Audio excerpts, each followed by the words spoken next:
aming Yun nga alaga. guys, malapit na manganak yung Dapat na maglabas yung ulo niya. kalabaw namin ng alaga. Oo. Hirap na hirap siya, kagabi pa yan. Hapon pa. Gairin na. Pretty! Sabay doon na Ikaw? sasakyan niya. Samantala ng ugali mo. Uy! Dapat na siguro. Uy doon!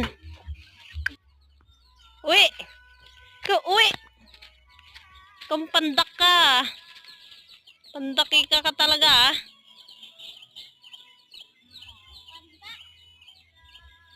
Grabe ka tuyot to. Sana halos damo. Nabuhay. Eh puno oh. Layang-laya na.